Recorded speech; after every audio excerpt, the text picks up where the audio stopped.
Hello everybody, this is Dee and welcome back to my channel, Dee Plans and Budgets. For all of you who've been supporting me for a while now, I just want to let you know how much I appreciate you. And for the newbies on here, I just want to let you know I am 61 years old. I am retired, single, living on my own on a mid-level income. On Mondays, I do my spending recap for the week and a few of the cash savings challenges. In addition, Tracy at Golden Girl Budgets had asked if I would mind just sharing some of my budget planning journey, and I thought that would be a really good idea. These will not be advice on how to save or anything like that, but just my thoughts and practices on both how I prepared for retirement and how I budget my funds in retirement, project my income, that type of thing.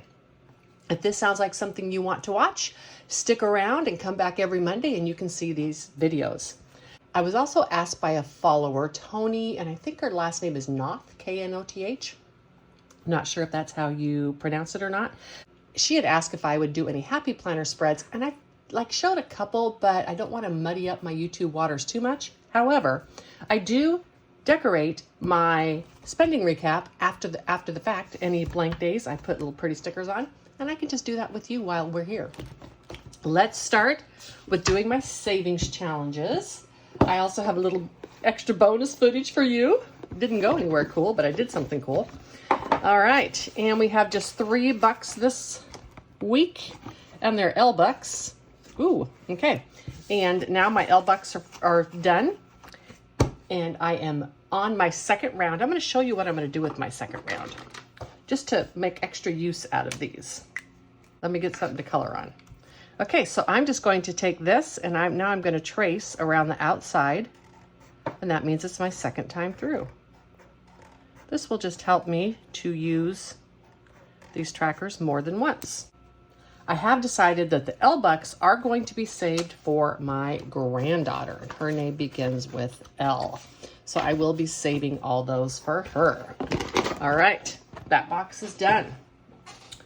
This is my challenge. I just made this. This is just envelopes for each month with denominations for 4 weeks a month. I didn't even bother to try to do like 5-week months and such because that would have just made it year dependent, and I didn't want to do that. For August, $5 this week. And now I have a total of $10, $25, and $26 in August.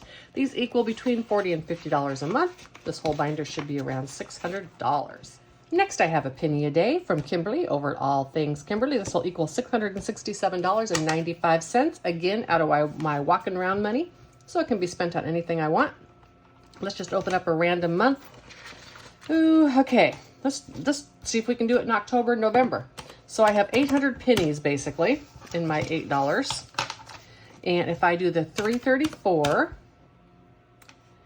and 333, I'd have $1.33 left. So let's do those real quick.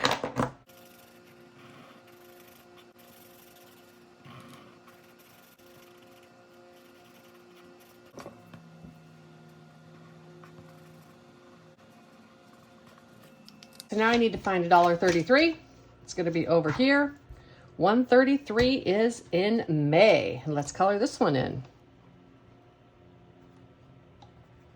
And for any of you who are wondering, I just photocopied and stapled these covers on here because I'm going to finish this fairly quickly because I'm going to be doing, definitely more than one of these a week. And so I just photocopied it and then I can use it again. I don't necessarily care for coloring on laminate.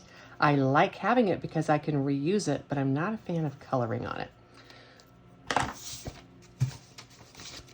I love that she includes this little envelope in the back. And now I have $8.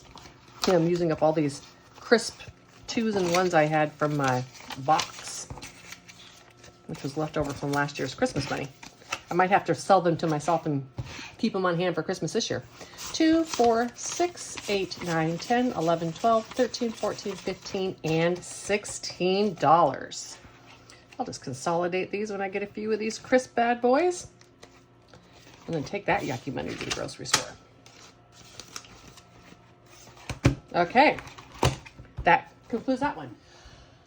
For this part of the video today, I want to talk a little bit about my retirement plans. I'm not a financial planner. I don't have investment advice. You may not even like anything that I do or say. That's fine. This is just my personal experience, and that's what this whole channel is about. Let me share with you a basic thought process that most people need to go through when they are thinking about their retirement. And that is, what type of retirement do you want? Do you want to leave a legacy? This means that you are going to be living just off your interest, dividends, earnings, etc., off of the principal that you have, and you do not want to spend any of your principal. This may be not only cash, but perhaps you have a family home that's been passed down for generations, and you want to ensure that you don't have to sell that in your older years to supplement your income. In order to leave a legacy, just kind of national averages that I Googled, you would need about $1 million for every $40,000 to $50,000 that you intend to live on per year, which would allow you, that would be the interest you could make on those assets. Now, the second type of retirement is what I call a spend down retirement. And that is where I do not have enough money to leave a legacy. And to be honest with you, if I had a bunch of money, that would not be a top priority to me. But either way, the choice is not mine. I am going to need to spend both my interest and my principal in order to fund my retirement. Now, some would ask, well, why don't you just keep working until you have enough money for a legacy? And number one, my earning potential is not enough that I would ever have enough to leave a legacy. And number two, that's not important to me. I only want to try and avoid being a burden on my children. I don't feel a necessity to leave them a bunch of money. And if I were to leave this earth tomorrow, I would be very happy that my children get my money. That's not the point. I just am not choosing to live less of a life in order to leave a legacy for my children. That's a personal decision. Now, the problem with the spend down is that you have to be comfortable with knowing you may someday run out of money. This is why it takes a lot of calculation, a lot of honesty with yourself, and most importantly, for a person like me who's been budgeting for my entire life, I have the ability to kind of anticipate my needs in the future. I know what I've spent. When my ex-husband and I first married, he always made a very, very good income, but we gave most of it to his ex-wife in the form of child support and spousal support. When that ended, because we were so far on retirement, we continued to live the same lifestyle, and we put all that extra money into retirement, which is why I have money today. So I have been living on the same income for about 20 years, and I am very happy with the lifestyle that I have. I am very fortunate for it, and I'm very happy with it. As a matter of fact, with inflation and everything included, I haven't had to up my actual living expenses by more than a couple $1,000s in that 20 years. Part of that has to do with the fact that I relocated to a less expensive location, which I'm also willing to do in my future if I need to. So with my budget particularly, and I'm not going to share my total numbers with you, but what I did was I sat down and I did a spreadsheet anticipating what I might need until the age of 85. At 85, I'm out of money. And that is not totally true because I, of course, will have Social Security still at 85. And I do have one small annuity, which should be enough to at least take care of my base needs. Now, although I don't anticipate I will ever be a financial burden on my children, I know that I can count on them in my senior years if I were to develop dementia or have any issues with being able to do things like apply for Medicaid or housing assistance. I know I can depend on them to help me with that. If you have no resources in your life of people to help you with that, it might be a little less comfortable to think about running out of money. But I know that my children will help me to get the resources that I need if I run out of money. I also will keep reevaluating my spending through the years and readjusting that spreadsheet to try to ensure that I don't do that. In the next video dealing with this content, I'm going to talk about how I weighted my retirement. But for now, let's move on to my spending. To start my spending recap, let's do something fun since you've been staring at this for a while. I'll just zoom through to Sunday real quick, which is on the wrong day. And I went axe throwing again last night, and it was such a fun thing to do again. I won't be doing it every week because it's fairly expensive, but I really had caught on between, going 2 weeks in a row. And so I'm going to insert some video of myself throwing an axe. Arg. So I had to delete the audio because of background music playing. I did not want a YouTube penalty, but I went axe throwing again last night, and I thought that you peeps might enjoy just seeing what it is. So this is my second time. I throw two-handed. It works better for me. I am a little freaked out when you do one-handed about doing so close to my ear. I don't like that. And so I just do it. Right here I got a bullseye. You can see by my prance and my step. It's really fun. I'm just really enjoying this, and it actually turns out to be pretty darn good exercise. A couple of times I would get my timing off, and then it just wouldn't hit the floor for a couple of throws, and then I got right back at it. Might be one of those things that all my years of bowling has really helped me, because it's all about consistency and follow through. Okay, I'm back. All right, I got some pretty stickers here. I don't know what I'm going to do. Let's go through my spending recap. First of all, on Monday, I totally forgot to put this in last week. I got my hair done last Sunday, but I went and got a haircut that was $18 at Supercuts.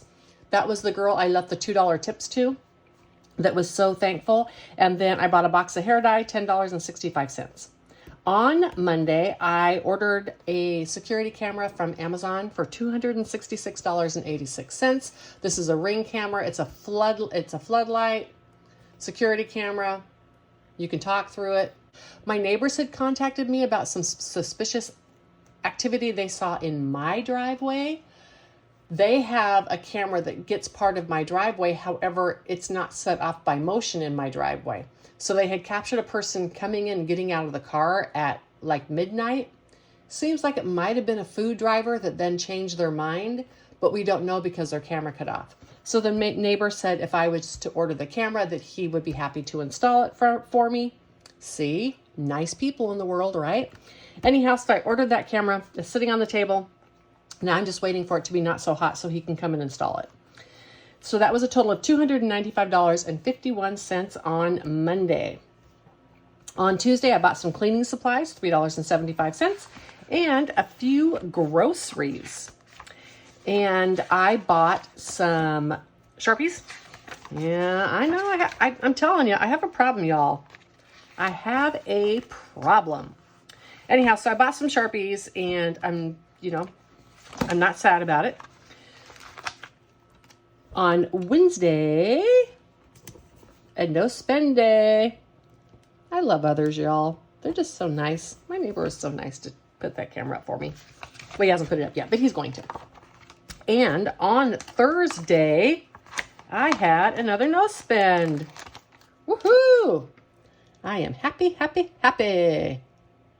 All right. On Friday, I went to JCPenney's and I bought a pair of shorts. You see those in the video that I had. I had two pair of old jeans that I had cut off, but one got bleach all over it, and one, the phrase just started going way too far up. And then I put Saturday and Sunday and vice versa. So that was kind of weird. So I had on Saturday, although it's listed on Sunday, I bought some stuff on Amazon, $58.56. I bought some trimmers, some blades, and mostly some scratch-off tickets for my scratchers. And this is something I wanted to talk with you a little bit about, why I keep scratch off stickers. So first off, I do sell a few things at my sister's craft booth that she has in a craft market. But also I make scratchers for myself, and I look for downloadable printer things that I can use to put scratch off stickers on and make scratch offs out of those types of things. I can also apply them to completed challenges, allowing me to use them more than once. I wanted to get some of the 1/2 inch and 0.7 inch scratchers, and those are extremely expensive, like 3 times more than the other ones, but I wanted to get some of those and try them. So that was $58.56. I bought a birthday gift for $19.91. I got a planner that was on sale for $17.03, and I actually used it for 3 different things. It's going to be my budget planner. Part of it is my budget planner. The covers and the monthly sheets are for my budget planner for next year. The perpetual calendar is for my blood pressure monitoring, and then I'm using the actual pages for my YouTube planner for next year. That's how you get 3 planners out of 1, y'all. And then I bought some other supplies for $14.02. That whole $14.02 ended up being a waste. My process wasn't right. I had to throw away all of those things. Bummer. So I would count this week's spending as a total of $340.50 plus this $266.86 for $607.36. The only reason I separate those is because the $266.86 was a sinking fund, and I count sinking fund stuff in here, that's fine, but it was a rather large expense, but it wasn't an impulse buy. It wasn't something that I didn't need. It was for my personal security. I had to laugh. It's like as soon as I decide to keep a bit more cash, then I have suspicious activity outside my house. That wasn't fun. Well, now that I've done this, I forgot to mention Sunday, which was simple. On Sunday, I bought gas for $52.33, and I went axe throwing for $28.56. That day was a total of $80.89. Let me put just one more little flower on here because I want to. Needs a couple more stickers. All right. I hope that these recaps are helpful. I think that talking about our money and how we spend money is so important because we can learn from one another. If you're not comfortable sharing your total budget and you have a YouTube channel, I wonder if you might consider at least sharing what you spend on your variable, like your groceries, your gas, eating out, entertainment, that type of thing, just to further or grow the conversation about how we spend our money. I think it's so useful for us as budgeters. I hope this video finds you well and that you have an amazing upcoming week. I have discovered that if I wait until just as the sun goes down, I can take a nice walk in the evening, and I have been doing that, so I don't need anybody else to take walks for me. But thank you for those who did. Bye.